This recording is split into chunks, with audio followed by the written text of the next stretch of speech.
പ്രിയ സുഹൃത്തുക്കളെ, നന്മയുടെ ഒരു നല്ല ദിവസം എല്ലാവർക്കും നേരുകയാണ്. ഇന്ന് സെൻറ് തോമസ് ദിനമാണ്. ദുഃഖറാന പെരുന്നാൾ എന്നൊക്കെ പറയും. ഈ സെൻറ് തോമസ് ദിനത്തിൻ്റെ പ്രത്യേകതയിൽ ഒന്ന് രണ്ട് പേരെന്നോട് കാര്യം ചോദിച്ചു, നിങ്ങളുടെ സ്കൂളുകൾക്ക് എന്താ ഇന്ന് അവധി? ഇപ്പോൾ ഇത് സെൻറ് തോമസ് ദിനം എന്ന് പറയുന്നതേ ഉള്ളൂ, വേറെ ഒന്നും അറിഞ്ഞുകൂടാ. രണ്ട് ഹൈന്ദവ സഹോദരന്മാരാണ് ചോദിച്ചത്. എന്നുള്ള സാധനങ്ങൾ ചോദിച്ചാൽ ഇവിടെ വൈദികരോ സിസ്റ്റേഴ്സോ മെത്രാമാരോ ഇതിന് ഉത്തരം കൊടുക്കുക ഇല്ലാഞ്ഞിട്ടല്ല. ഞാൻ അതൊന്ന് വിശദീകരിക്കാൻ വേണ്ടി പറയുകയാണ്. സെൻറ് തോമസ് AD 52 ഇവിടെ വന്നു കേരളത്തിൽ. അദ്ദേഹത്തിൻ്റെ സുവിശേഷ പ്രവർത്തനം ഇവിടുത്തെ ഹൈന്ദവ സഹോദരന്മാരുടെ ഇടയിലായിരുന്നു. അവരദ്ദേഹത്തെ നന്നായി സ്വീകരിച്ചു.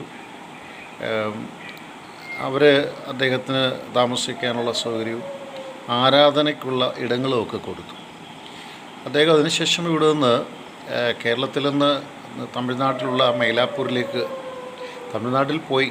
അവിടെ അദ്ദേഹം രക്തസാക്ഷിത്വം വരിക്കുന്നത് മൈലാപ്പൂരിൽ വെച്ചാണ്. നമ്മുടെ കേരളത്തിൽ ഏറ്റവും കൂടുതൽ ആളുകൾ മല കയറാറുണ്ട്, പൊന്നും കുരിശുമല. അവിടെ അദ്ദേഹത്തിൻ്റെ കാൽപ്പാടുകളുണ്ട് എന്നാണ് നമുക്കൊക്കെ ബോധ്യപ്പെട്ടിരിക്കുന്നത്, അല്ലെ അവിടെ യാത്ര ചെയ്യുന്നവർക്ക്. ദുഃഖവെള്ളിയാഴ്ചത്തെ അവിടുത്തെ കുരിശിൻ്റെ വഴിയൊക്കെ വളരെ ശ്ലാഘനീയം എന്നതിലുപരി പ്രശസ്തമാണ്.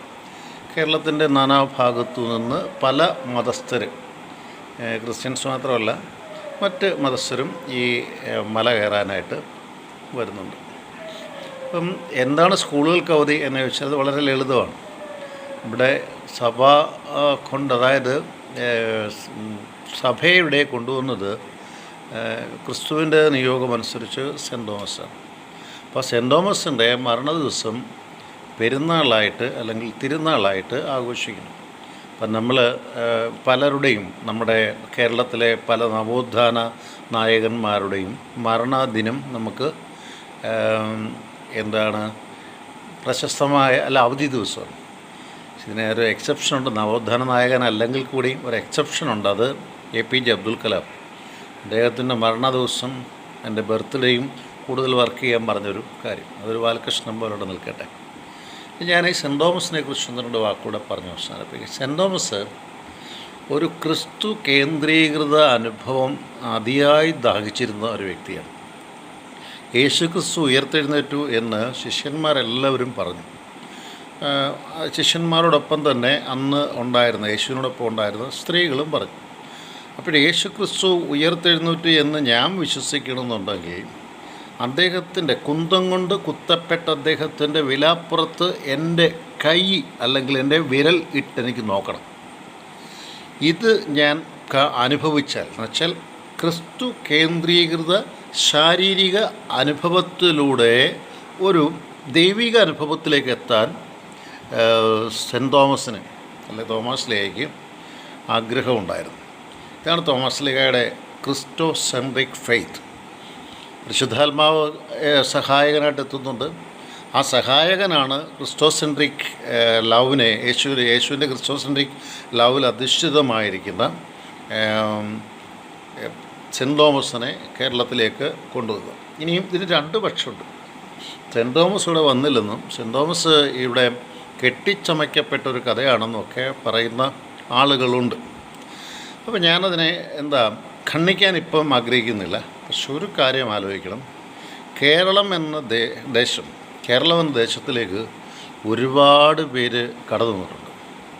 അവർക്കൊക്കെ കടന്നു വരാമെന്നുണ്ട് എങ്കിൽ ഇവിടേക്ക് സെൻറ് തോമസിനും കടന്നു വരാം. അപ്പോൾ അതുകൊണ്ടാണ് ഈ സെൻറ് തോമസിൻ്റെ ദിനം സ്കൂളുകൾക്കും കോളേജുകൾക്കും, പ്രത്യേകിച്ച് കാത്തലിക് സ്കൂളുകൾക്ക് കോളേജുകൾക്കും അവധിയായിട്ട് പ്രഖ്യാപിക്കുന്നത്. അപ്പം ഞാൻ ഇനി എൻ്റെ വിശ്വാസത്തിൻ്റെ ഒരു തലത്തിൽ നിന്നൊരു കാര്യം കൂടെ പറഞ്ഞ് അവസാനിപ്പിക്കാം. പ്രിയ സുഹൃത്തുക്കളെ, ഈ ഒരാൾക്ക് ക്രിസ്റ്റോസെൻട്രിക് എക്സ്പീരിയൻസ് വേണം, അനുഭവം വേണം എന്നുണ്ടെങ്കിൽ ആഴമായി ചോദിച്ചാൽ കിട്ടുന്നതാണ്. ഈ ക്രിസ്റ്റോസെൻട്രിക് അനുഭവത്തെ മറ്റുള്ളവരിലേക്ക് സന്നിവേശിപ്പിക്കണമെന്ന് ആഗ്രഹമുണ്ടെങ്കിൽ അതിന് രണ്ട് കാര്യങ്ങൾ പ്രധാനപ്പെട്ടതാണ്. ഒന്ന്, പരിശുദ്ധാത്മാവിൻ്റെ ഒരു അഭിഷേകം, ഒരു സ്നേഹം. രണ്ട്, പിതാവാൻ ദൈവത്തിൻ്റെ പദ്ധതി, പുത്രൻ കൂടെ സഞ്ചരിച്ചോളും. ഇതിൻ്റെ വിശ്വാസത്തിൻ്റെ ഭാഗമാണ് ഞാൻ ഇപ്പോൾ പറഞ്ഞത്. അപ്പോൾ അതുകൊണ്ട് ഇന്ന് വിശുദ്ധ തോമസിൻ്റെ നാമം വഹിക്കുന്ന എല്ലാവർക്കും തിരുനാളിൻ്റേതായ നന്മകൾ നേരുകയാണ്. സെൻറ്റ് തോമസിൻ്റെ മധ്യസ്ഥം എല്ലാവർക്കും ഉണ്ടാകട്ടെ. സ്കൂളുകൾ പഠിക്കുന്ന എല്ലാ കുട്ടികൾക്കും സെൻറ്റ് തോമസിൻ്റെ മധ്യസ്ഥവും പ്രാർത്ഥനയും ഉണ്ടാകട്ടെ എന്ന് പ്രാർത്ഥിച്ചുകൊണ്ട് ജോൺസൺ കരൂർ.